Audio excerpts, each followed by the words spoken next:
কি ভারতীয় ভিসা সম্পর্কে আসল তথ্য জানতে চান? আপনি কি এমন একটি ইউটিউব চ্যানেল খুঁজছেন যেখানে শুধুমাত্র সত্য খবর প্রকাশিত হয়, গুজব নয়? ভ্রমণ, বাস্তব অভিজ্ঞতা এবং সত্যি গল্প দেখতে চান? তাহলে বিআর মাসুদ ব্লগে নজর রাখুন। আসসালামু আলাইকুম ওয়া রাহমাতুল্লাহি ওয়া বারাকাতুহু। সম্মানিত দর্শক সকলকে স্বাগত জানাচ্ছি বিআর মাসুদ ব্লগের আরো একটা নতুন ইন্ডিয়ান ভিসা রিলেটেড ভিডিওতে। বন্ধুরা, আজকের এই ভিডিওটা মূলত সাজিয়েছি যে সমস্ত ভাইয়েরা আমাকে বারবার কোশ্চেন করতেছেন যে মাসুদ ভাই, সিঙ্গেল মেডিকেল ভিসায় ভারত যাওয়া যাবে কিনা, অথবা সিঙ্গেল মেডিকেল ভিসা পাওয়া যাবে কিনা। তো যেহেতু এই মুহূর্তে সিচুয়েশনটা এমন চলতেছে, বেসিক্যালি ভারতের ভিসাই হচ্ছে না, যদিও বা এটা অফিসিয়ালি বন্ধ হয়নি, তবে আনঅফিসিয়ালি ইটস ক্লোজ, এটাই বলতে হবে। আর যা দিচ্ছে এটাকে শুভঙ্করের ফাঁকির চাইতেও আরো বেশি ফাঁকি বলতে হবে। তো এটা নিয়ে আমি সমালোচনা করতে চাচ্ছি না, কারণ এতে ভারতীয়রা মন খারাপও করে। তো আমি বলবো এটা তাদের দেশ, তাদের ডিসিশন। বাট একজন মানে কন্টেন্ট ক্রিয়েটর হিসেবে, যেহেতু এই কন্টেন্ট নিয়ে আমি কাজ করি আপনাদের মাঝে, সো অরিজিনাল ডাটাটা তুলে ধরাটা আমি বেটার মনে করছি। তো এখন আসলে এই ধরনের ভিসা পাওয়া যায় কিনা বা যাওয়া যাবে কিনা এ নিয়ে কিন্তু ভাঙা ভাঙা আমি অনেক কথাই বলেছি আমার বিভিন্ন ভিডিওতে। তবে আজকে টোটাল বিষয়টা আপনাদের সামনে ক্লিয়ার করতে চাচ্ছি, সো শুরু থেকে শেষ পর্যন্ত ভিডিওটা দেখবেন। ভারতের ভিসার সর্বশেষ তথ্য জানতে বিআর মাসুদ ব্লগ চ্যানেলটি সাবস্ক্রাইব করুন এবং পাশে থাকা বেল আইকনটি চালু রাখুন। তো ভাই, ভারতীয় ভিসার যেটা অ্যাসাইলাম, সেই অ্যাসাইলামের মধ্যে কিন্তু বা সিস্টেমের মধ্যে কিন্তু আপনাকে যেটা মানে আম, বুঝতে হবে যে একজন মেডিকেল ভিসা প্রার্থীর জন্য অবশ্যই একজন সাথে কাউকে যেতে হবে। ইন দিস মোমেন্ট ভারত বলছে শুধুমাত্র গুরুতর যারা রোগী, শুধুমাত্র তাদেরকেই তারা জরুরি ভিত্তিতে অল্প কিছু পরিমাণে মেডিকেল ভিসা দিচ্ছে। সো তারা কিন্তু এটা বিভিন্নভাবে, মানে আমি বলছি এটা অফিসিয়ালি না, আনঅফিসিয়ালি ডিক্লেয়ার্ড অনেকভাবেই বুঝিয়েছে তাদের বিভিন্ন আইভ্যাক থেকে বা তাদের যে হাই কমিশন আছে সেই হাই কমিশনের বিভিন্ন ওয়েবসাইট থেকে বিভিন্ন নিউজের মাধ্যমে, যাদের অবস্থা একেবারে গুরুতর, যারা খুবই মানে একদম কি বলবো লাস্ট পর্যায়ে চলে গেছে, তাদের জন্যই মূলত হচ্ছে এই এখন মেডিকেল ভিসার দরজাটা খোলা রয়েছে। তো আপনি যদি সিঙ্গেল ভিসা নিতে চান, তাহলে এখানে এটাই প্রমাণ হয় যে আপনার অবস্থা এতটা গুরুতর নয়, আপনি একাই যেতে পারবেন ভারতে। তার মানে গুরুতর পর্যায়ে যেহেতু আপনি পড়ছেন না, সুতরাং আপনাকে ইন্ডিয়ান ভিসা দেওয়া যাবে না। এটা কিন্তু তাদের অ্যাসাইলামে চলে আসতেছে অলরেডি, আমি আশা করি আপনাদেরকে বোঝাতে পেরেছি। তো বিষয়টা যদি এরকম হয়ে যায় যে তাদের অ্যাসাইলামের সাথে প্রথমে এটা মিলতেছে না, তার মানে at first you are out. But অনেক এজেন্সি আছে যারা বলছে যে আপনাকে সিঙ্গেল মেডিকেল ভিসা নিয়ে দিতে পারবে, আর এটা পারা যায়, যেহেতু টাকা দিলে কাঠের পুতুলও হাত বাড়ায়, সুতরাং এটা ডাজ নট ম্যাটার। তবে স্বাভাবিক পন্থায় নর্মাল যে স্লটটা দেওয়া হচ্ছে, এই নর্মাল স্লট যদি আপনি ধরতে পারেন বাই চান্স, মানে কোনো প্রকার ডোনেশন ছাড়া, সেক্ষেত্রে কিন্তু এটা পাওয়া 99% অসম্ভব। 1% সম্ভাবনা যে কোনোভাবে থাকলেও থাকতে পারে। It does not matter for me. ঠিক আছে, আমি শুধু সত্যটুকুই আপনাদেরকে বলছি। তা এখন এর জন্য কি করতে হবে? আপনাকে অবশ্যই সেই রকম কোনো এজেন্সি ধরতে হবে, যে সমস্ত এজেন্সিগুলো দেখা যাচ্ছে এক একজনের স্লট তারা বেচে 12, 15, 20, 30, 40, যে যেভাবে পারে এখন গনিমতের মালের মতো বেচে আর কি।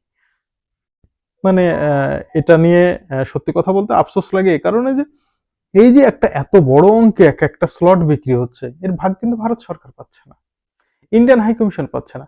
পাচ্ছে ইন্ডিয়ান হাই কমিশনের হয়তো বা ভিতরে থাকা কোনো ব্যক্তি যারা হেল্প করছে বিভিন্ন এজেন্সিকে স্লট পেতে, আর যে সমস্ত এজেন্সিগুলা মানে ভায়া হয়ে জাস্ট আপনাকে স্লটটা নিয়ে দিচ্ছে, তারা এই ইনকাম গুলো করছে।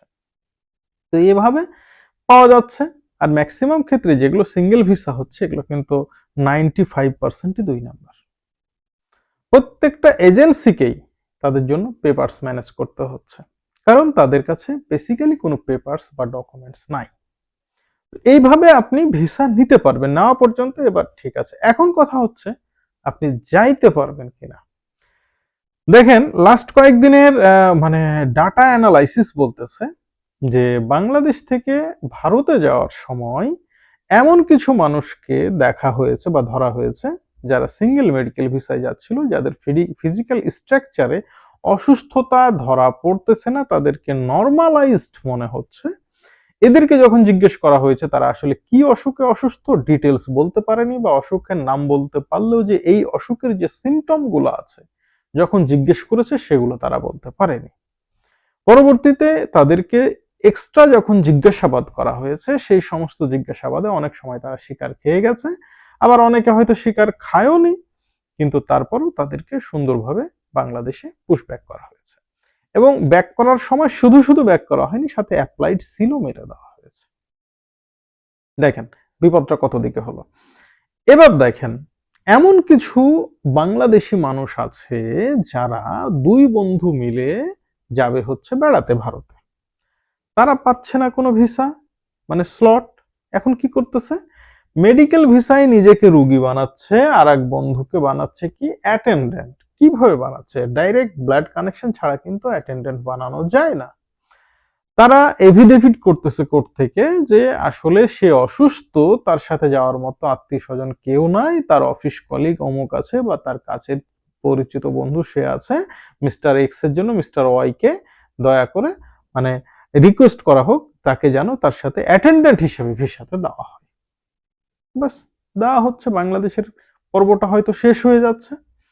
তারপরে সেই ব্যক্তিটা যখন ইমিগ্রেশনে যাচ্ছে তখন কিন্তু ধরা খেয়ে যাচ্ছে। বাংলাদেশ পর্যায়ে থেকেও তেমন একটা সমস্যা হচ্ছে না, হয়তোবা যারা টাকা খেয়ে ভিসা কর্মকর্তা আপনাকে ভিসাও দিয়ে দিচ্ছে সেক্ষেত্রেও কোনো সমস্যা হচ্ছে না, কিন্তু আপনাকে একদম ফায়ার করার জন্য বসে আছে কিন্তু ইন্ডিয়ান ইমিগ্রেশন, সেই জায়গা থেকে আপনি ছাড় পাচ্ছেন না। এতদিন বলছিলাম যে বেনাপোল বর্ডারই শুধু কড়াকড়ি করতেছে, ভাই টু মাচ হার্ড। আপনি এখন যে বর্ডার দিয়ে যাবেন আপনাকে সেই বর্ডারে জনমের মতো ধরবে। আপনি যদি কলকাতা এয়ারপোর্টে নামেন, দমদম এয়ারপোর্টে আপনাকে কিন্তু বস ধরার জন্য আরো বসে আছে, এবং ব্যাক মানে আপনাকে ফ্লাইট ধরিয়ে দেওয়ার জন্য ওরা ওয়েট করতেছে। তো এই হচ্ছে যখন অবস্থা, তখন সিদ্ধান্ত আপনাকে নিতে হবে আপনি সিঙ্গেল মেডিকেল ভিসা নেবেন কিনা। এখন কোন ক্ষেত্রে এটা হতে পারে, মানে আসলে কি লিগ্যাল কোনো ওয়ে নাই? এখন দেখেন, আপনি এর পূর্বে ভারত গিয়েছেন, বিভিন্নভাবে চিকিৎসা করেছেন, এখন অনেকটা সুস্থতার পথে, বাট আপনার এখন আবার যেতে হবে কি নর্মাল একটা চেক আপ করাতে, এবং আপনার ওষুধ কিনতে হবে। তো যেহেতু ভারতে ট্রিটমেন্ট করিয়েই আপনি এখন অব্দি সুস্থ হয়েছেন এবং ঔষধপত্র আপনি ভারত থেকে এনেই খান, সেহেতু আপনার আবারও ভারতে যাওয়া প্রয়োজন। সুতরাং আপনি যদি পূর্বে ভারত গিয়ে থাকেন তাহলে আপনার কাছে ডকুমেন্টস আছে। আপনি যে রুগী, আপনার ফিজিক্যালি আপনাকে বোঝানো গেল, আপনার কিন্তু সিমটম, আপনার কথাবার্তা, ধ্যান ধারণা এগুলোতে কথা বলেই বোঝা যাবে। সো আপনার জন্য কোনো প্রবলেম নাই, আপনার জন্য কোনো প্রবলেম নাই। কিন্তু প্রবলেম হচ্ছে তাদের জন্য যারা এক্ষেত্রে চুরি করছে, যারা এক্ষেত্রে মিথ্যা কথা বলছে। তো এখন আপনি ভাবেন আপনি কোন দলে পড়তেছেন। আপনি যে দলে পড়তেছেন আপনার জন্য সেই ধরনের বিহেভিয়ার রেডি আছে। তো সুতরাং আমি আশা করছি যে এরপর থেকে আর আপনারা হয়তো এই ধরনের প্রশ্নগুলো করবেন না। আসলে অনেক ভাই বলছিল যে এটা নিয়ে একটু ডিটেলস ভিডিও দেন ভাই, এটা নিয়ে একটু ডিটেলস ভিডিও দেন। আসলে ডিটেলস ভিডিও দিব দিব করে আসলে দেওয়া হচ্ছিল না, তো আজকে দেওয়ার চেষ্টা করলাম। সবাই ভালো থাকবেন। যদি আরো কোনো নতুন নিত্য নতুন বিষয় নিয়ে ভিডিও দেখতে চান, জাস্ট একটা কমেন্ট করে জানাবেন, চেষ্টা করব পরবর্তীতে সেই বিষয়ে আপনাদেরকে কথা বলার। ধন্যবাদ সবাইকে। আসসালামু আলাইকুম।